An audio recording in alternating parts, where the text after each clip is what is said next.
Talking with Scott Kellen from 6centsports.com and SBR contributor John Ryan on the SBR TV NFL Experts Roundtable, previewing Week 3 in the NFL. The last game we're going to talk about is a Monday night game, which is Washington at Dallas, and we were just talking about the Eagles game, and we were discussing how the Eagles, they have some vulnerabilities now, but that the Giants might not be a great team to take advantage of that. But Washington is the kind of team, at least in my eyes, that seems like they are sort of, they have upward momentum, and they're the kind of team that I would like to take going against a team with vulnerabilities, especially a public favored team. And this might be the ideal spot. Dallas with Tony Romo having some issues on a Monday night game. As of right now, there's no line, but I did see that the Hilton had Dallas at -6.5 on the 13th. Scott, you tend to have a great read on Washington as well, especially this year. What's your take on this line? You like the Skins?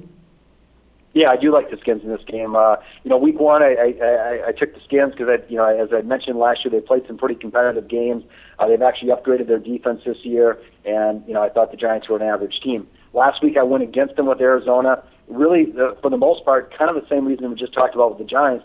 The Skins are a competitive team, but they were laying a bunch of points, and the way they're playing right now, they're just staying competitive in the game. They're not blowing teams away, but they're also not getting blown out. So now we got just the opposite of that, of course, this week. They're getting a whole bunch of points potentially. And again, they're a competitive team. And they've played well there in Dallas here the last, just looking, 7 years.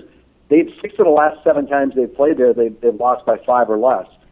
In many of those games, they were getting 9, 10, 11 points, so they were large dogs, but they've been very competitive in those games. The Redskins also qualify, or actually Dallas actually qualifies in a negative rushing situation of mine. That's 127, 58, and 8. That won for me last week, and it's a pretty good situation. I just think that, they've got, and also Dallas is banged up in the secondary. We don't know what Romo's going to be. Felix Jones looks like he might be out.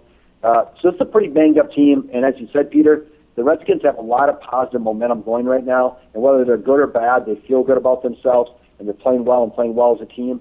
They may get Landry back this week, and he has not played the first 2 weeks.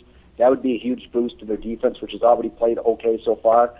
So I think they're getting a bunch of points in a game that I think they could win outright. Let me ask you this then. A lot of people have last Monday night's game in fresh in their minds, which is maybe to some might seem like a similar game in line. It was also the Giants at home favored by a touchdown, playing the Rams, another team that people said was a team that is maybe a bit on the rise and might be a threat to win that game outright. How would you compare this game to that one? Well, the Redskins don't have a ton of injuries like the Rams had. The Rams lost a valuable receiver in that first week.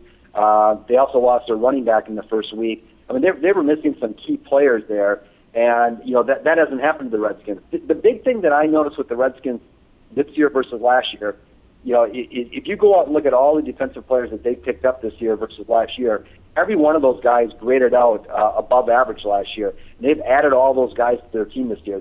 This defense is a completely different defense for them this year, and they have some playmakers on that team now. And it's one more year in the Shanahan offense, and obviously they seem to all be in sync there and playing on the same page. The other thing that we're noticing here in the NFL, and might be part of the reason we're seeing some high-scoring games here, a lot of teams are going to 2 tight end sets, and what they do with these 2 tight end sets, if the teams come out and the defensive teams play them in a nickel coverage, they're going to run the ball on them with the 2 tight ends. If they come in and then play for the run, one of those tight ends usually has enough athletic talent to go down the field. I mean, we see this with New England, with Gronkowski and Hernandez. What we're seeing with the Redskins is Cooley and Fred Davis. Fred Davis has been huge. And when you can run those 2 tight ends, it becomes a very, very tough thing to stop, and your offense becomes very dynamic. And the Redskins are taking advantage of that right now. All right. Well, I think I'm convinced. I'm gonna try to take Washington and maybe slight lean Washington team total over. Washington +7, buy to 7, and team total over. John Ryan, what's your take on these lines? I think Dallas is actually the play. My simulator does show a high probability, above 90%, that they're going to average 8.5 to 9 net passing yards per attempt. Now, since 1992, Washington is 3-14 against the number when this has occurred to their defense.